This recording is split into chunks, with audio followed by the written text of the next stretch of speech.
तो वही मृतक आश्रितों के धरना प्रदर्शन और रोडवेज में सुविधाओं को लेकर उत्तर प्रदेश राज्य सड़क परिवहन निगम के प्रबंध निदेशक मासूम अली सरवर से हमारे संवाददाता टीएन मिश्रा ने खास बातचीत की है। ये रिपोर्ट देखिए। निगम में अरसे से जो है करीब जो है 7 साल से लोग इंतजार कर रहे हैं मृतक आश्रित भर्तियों को, उसको लोग धरना भी दे रहे हैं और तमाम कई मुद्दे भी हैं। इस पर जो है मासूम अली सरवर जी एमडी हमारे साथ हैं। मैं उन्हें जानना चाहूँ सर, कैसे जो है इनकी समस्या निराकरण होगा। देखिए, मैं आपके माध्यम से सभी मृतक आश्रितों और सभी लोगों को ये बताना चाहता हूँ कि मृतक आश्रित की जो भी नियुक्ति की प्रक्रिया है एक निर्धारित प्रक्रिया है।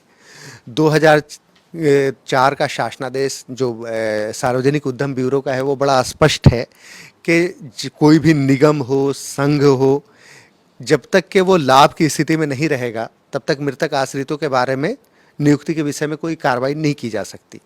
तो आप जानते हैं कि लगभग पिछले कुछ वर्षों से निगम हानि में था और इसी बीच में कोविड की स्थिति भी आ गई थी। इस कारण से पिछले 5-6 वर्षों में निगम में मृतक आश्रितों की नियुक्ति नहीं हो पाई है। उसकी एक निर्धारित प्रक्रिया है। इस वर्ष जो हमारा आय का, इनकम का जो भी हमारी जो आमदनी हुई है उसका हम लोग आकलन कर रहे हैं। उसकी मेरे ख्याल में 31 जुलाई तक उसका ऑडिट हो जाएगा और उसके बाद जो स्थिति रहेगी वो इस पर लगातार कार्रवाई की जा रही है। अब मैं आपको बता दूं कि माननीय मंत्री जी ने पिछली बार कैबिनेट तक इस प्रस्ताव को ले गए थे।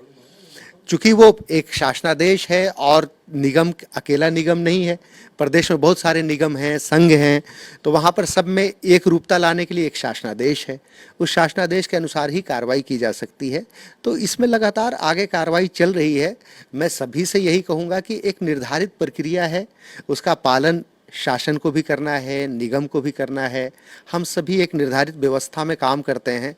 अजी यदि उसमें निश्चित तौर पे उन लोगों का कहना भी सही है कि भाई कई वर्ष हो गए उनकी नियुक्ति नहीं हो पाई है, लेकिन फिर मैं कहूँगा कि उसकी एक तरीका है। अगर कोई आदमी ये कहे कि नहीं हम नियुक्ति ले करके जाएंगे तो ये भी उचित नहीं है। अगर निगम फायदे में आता है तो क्या इनकी जो भर्तियाँ होंगी?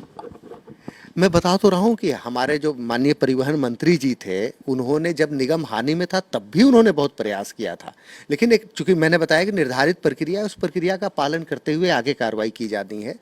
यदि निगम लाभ में रहेगा तो जो भी हमारी शासनादेश की व्यवस्था है उस व्यवस्था के अंतर्गत हम लोग आगे बढ़ेंगे। सर, कई बार मैं देख रहा हूँ कंडक्टर पकड़े जाते हैं, ज़्यादा जो मानक है उससे ज़्यादा भी टिकट उनके भी टिकट मिलते हैं, तो ऐसे में एक्शन परिवहन निगम क्या कर रहा है?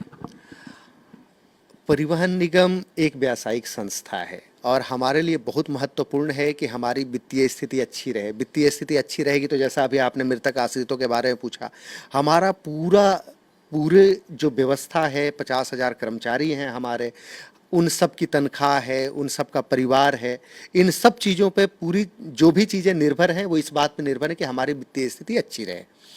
इसमें WT के जो प्रकरण हैं वो हमारे आय पर बहुत ही कुठाराघात करते हैं। इसके लिए लगातार कार्रवाई चलती है। अभी मुख्यालय स्तर से भी जो भी हमारी टीम है, जो हमारे इन्फोर्समेंट के लोग हैं, वो क्षेत्रों में निकले हैं।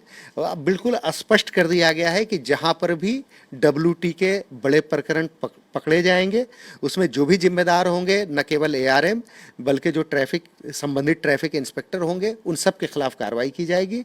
और लगातार बड़े स्तर पर भी ट्रैफिक इंस्पेक्टर, न केवल ट्रैफिक इंस्पेक्टर बल्कि ARM और RM के विरुद्ध भी कार्रवाइयाँ हुई। एक समय झांसी का मामला आया था, 28 लाख रुपए लेकर के गार्ड चला गया। क्या ऐसे स्थिति कैसे आती है, इतना पैसा रोडवेज के इस तरह लोग लेकर चले जाते हैं? इसमें मेरी जो जिले के SP हैं उनसे भी मेरी बात हुई है और इसमें बैंक के स्तर पे भी लापरवाही हुई है, जो निगम के स्तर पे भी लापरवाही हुई है। इसमें लगातार कार्रवाई की जा रही है। मैं आपको बता दूं कि इस तरह से यहाँ पर माननीय मुख्यमंत्री जी के बड़े सख्त निर्देश हैं कि इस तरह के प्रकरण में क्या कार्रवाई होनी चाहिए और निश्चित तौर पे ऐसी ही कार्रवाई की जाएगी जिससे कि आगे के लिए भी एक नज़ीर बने। एक तरह का भी तो गर्मी चल रही है, अभी कई 4-5 कर्मचारियों की डेथ भी हो गई आपके, तो ये तो खैर शोक की बात है, लेकिन इतना जरूर कहूँगा उनके लिए अब भविष्य में क्या कर रहे हैं कि लोग दिक्कत में ना आए, उनको जो इस तरह लू से या गर्मी से उनकी मौत ना हो। पर्यावरण परिवर्तन इस सभी के लिए एक चिंता का विषय है और इसके लिए लगातार हम लोग काम कर रहे हैं। इसीलिए हम लोगों ने इलेक्ट्रिक बसों को भी शामिल करने के लिए बड़े पैमाने पर प्रयास किया है और आगे भी कर रहे हैं। हमारे जो परिवहन कर्मी हैं वही हमारे सबसे मजबूत दृढ़ आधार हैं।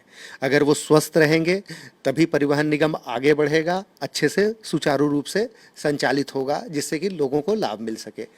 अभी कई दुखद घटनाएं हुई हैं जिसमें हम लोगों ने कई कीमती जानें खोई हैं।